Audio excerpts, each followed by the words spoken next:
En Chine, l'avance communiste continue. Et après la prise de Pékin, c'est au tour de Nankin, la capitale nationaliste, d'être menacée. Les plus renseignés disaient la Chine, c'est une guerre en forme de continent, et l'on savait en effet que des choses terribles se passaient à cette frontière du monde. Un État plus ancien que l'histoire, où un grand peuple, le plus nombreux de la Terre, a bâti une très particulière et très profonde civilisation qui conjugue le goût de la tradition avec le respect de l'étude et de la science. Un jour, alors qu'on ne s'y attendait plus, il fallut bien se rendre à l'évidence, les Chinois avaient cessé de se tuer entre eux. Tout un peuple se remit à chanter. C'est à ce moment-là que se pose pour le ministère des Affaires étrangères français, comme d'ailleurs pour toutes les chancelleries sur la scène internationale, la question de la reconnaissance du nouveau gouvernement chinois. La reconnaissance de gouvernement est un acte juridique unilatéral. Tout nouveau gouvernement effectif peut et même doit être reconnu. La Chine nouvelle, qu'est-ce qu'on fait avec cette Chine? Est-ce qu'on la reconnaît?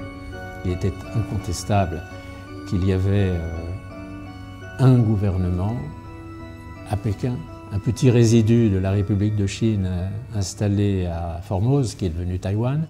En réalité, la France n'a plus la possibilité de choisir. Dans le domaine de la politique extérieure, elle est liée moralement, politiquement, juridiquement aux États associés d'Indochine. Et elle est devenue dépendante des États-Unis, et de façon vitale. Ce sont les Américains qui ont été très très forts engagés dans le blocage de ce processus et qui nous ont fait, pendant toute la période qui a suivi, un véritable chantage, conditionnant l'aide qu'ils nous apportaient aussi sur le plan français, sur le plan économique, sur le plan financier, à une stricte obédience. Le projet de reconnaissance est, dans ces conditions, provisoirement abandonné. Grande agitation cette semaine à Genève. Le palais de la SDN abritera les débats l'Est rencontre l'Ouest. L'Est, c'est-à-dire M. Molotov et les délégués russes. C'est-à-dire pour la première fois le représentant de la Chine nouvelle, Zhou Enlai. Cependant, il faut bien le dire, la conférence s'ouvre dans une certaine confusion. Les trois occidentaux, M. Dulles, Eden et Bidault, ne veulent voir dans la Chine, contrairement à M. Molotov, qu'une puissance invitée. Et Dien Bien Phu pèse sur les débats. Que sortira-t-il de Genève? La paix ou même un espoir de paix? La conférence de Genève, en 1954, est le point de départ d'une évolution de la position française. La République populaire de Chine, quoique n'étant pas le gouvernement qui représente la Chine à l'ONU, y est invitée. Les Chinois se font remarquer pendant cette conférence par leurs mesures et leur diplomatie. Zhou Enlai, en particulier, se fait remarquer pour son talent, sa souplesse et son habileté. J'ai accompagné M. Pei au cours de son premier entretien avec Zhou Enlai.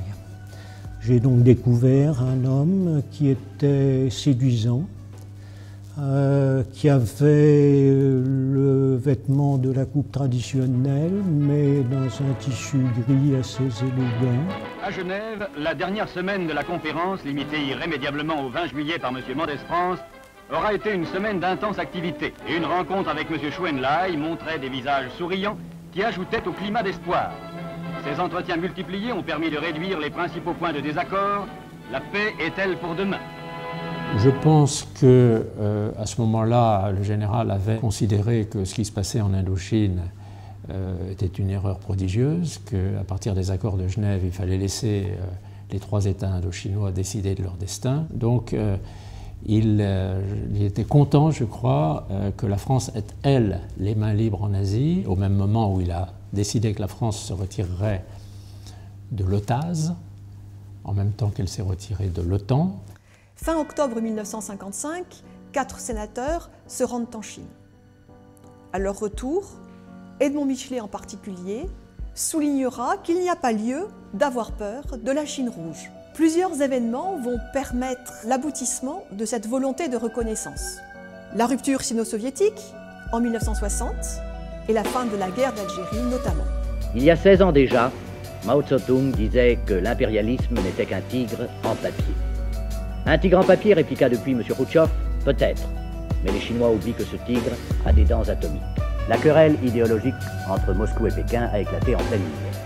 À ce moment précis, le général de Gaulle et le gouvernement français, débarrassés de l'hypothèque algérienne, s'est posé la question de savoir si on ne pouvait pas avoir cette fois la détermination nécessaire pour reconnaître la Chine. Et le général était évidemment très favorable à une telle décision qui s'inscrivait parfaitement dans sa vision de passer d'une politique des blocs où on était forcément d'un côté ou de l'autre dans un affrontement qui s'appelait la guerre froide, à une politique fondée sur l'indépendance, la souveraineté des États. De fait, les relations entre la Chine de Mao et la France se multiplient.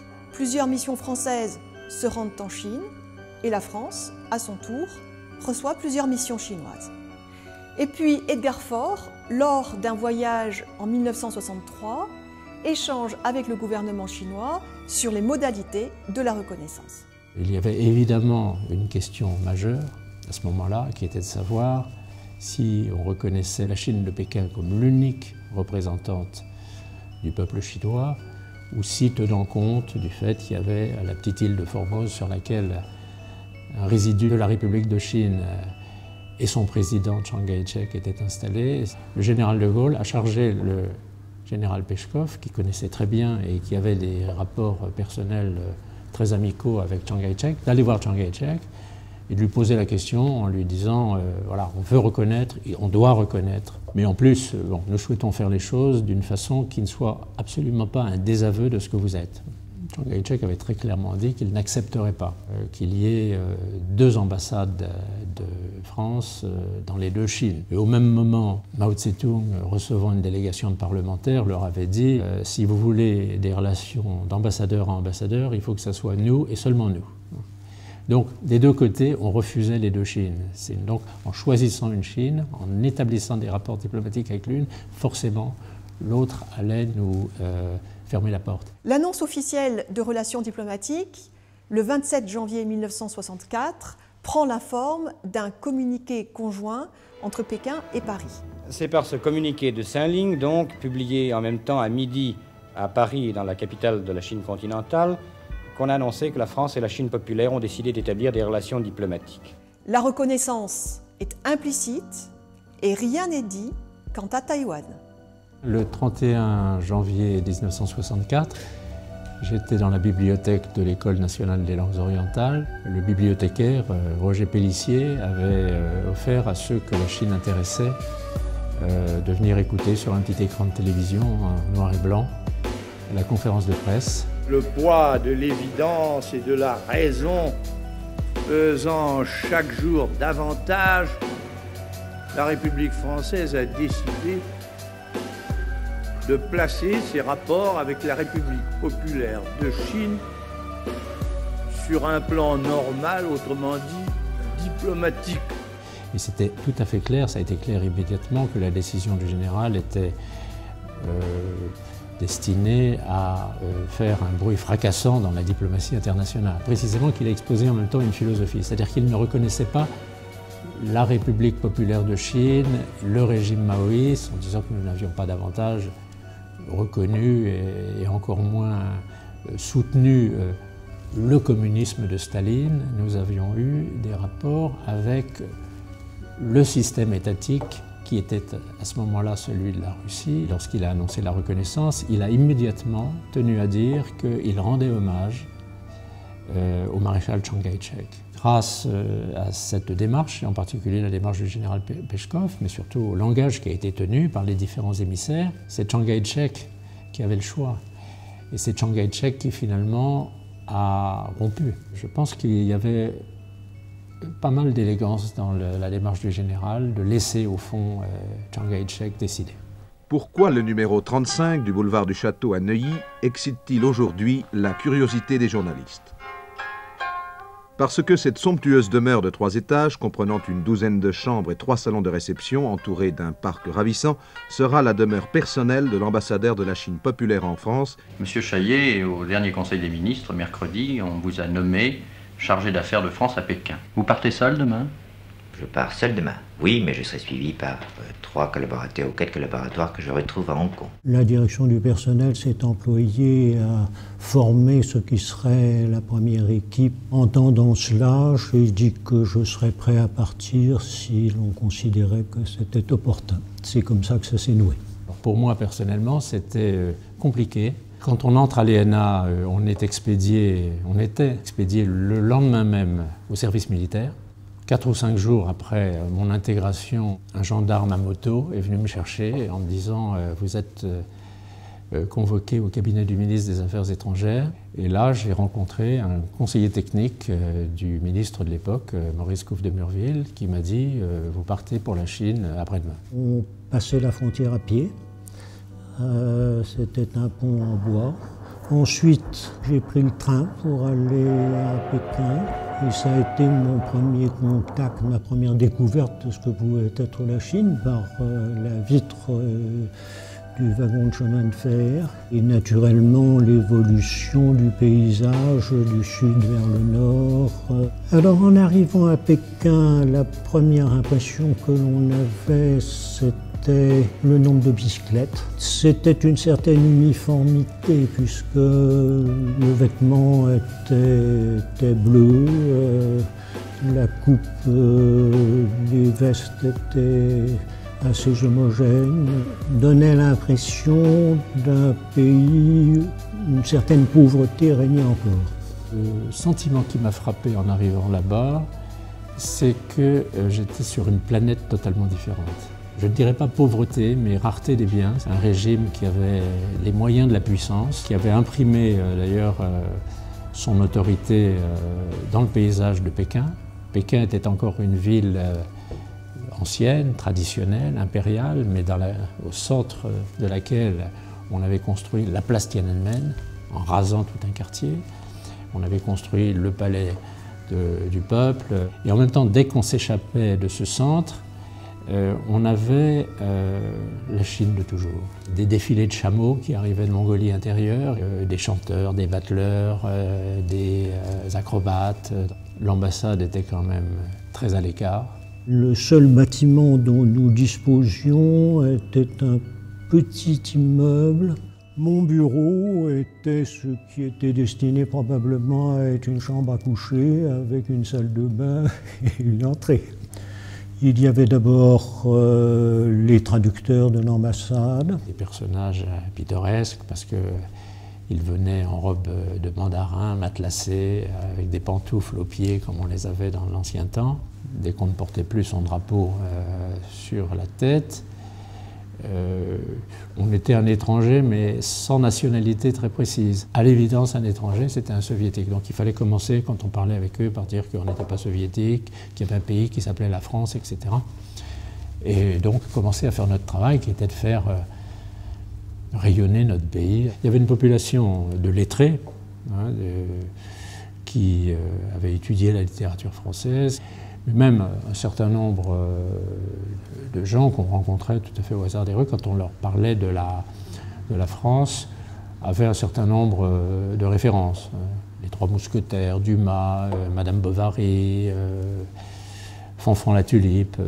Et puis il y avait le général de Gaulle, parce que effectivement la reconnaissance de la France, ça avait été de Gaulle. Vous parlez de Gaulle, on vous demandait qui était de Gaulle, comment il résistait aux Américains, parce que c'était immédiatement présenté évidemment comme un acte de résistance aux Américains.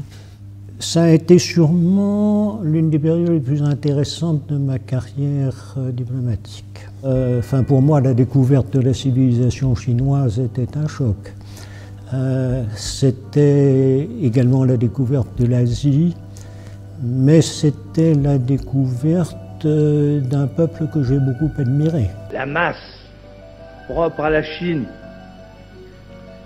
sa valeur et ses besoins présents, et la dimension de son avenir font qu'elle se manifeste de plus en plus aux intérêts et aux soucis de l'univers tout entier. La France ne fait que reconnaître le monde tel qu'il est. Mais il se peut aussi que dans l'immense évolution actuelle du monde, en multipliant les contacts directs de peuple à peuple, conserve la cause des hommes, c'est-à-dire celle de la sagesse, du progrès et de la paix. Il se peut que ces contacts contribuent à l'atténuation déjà commencée entre des contrastes et des oppositions dramatiques entre les camps qui divisent l'univers. Il se peut qu'ainsi les âmes, partout où elles sont sur la terre, se retrouvent un peu moins tard au rendez-vous que la France a donné à l'univers voici 175 ans, celui de la liberté, de l'égalité et de la fraternité.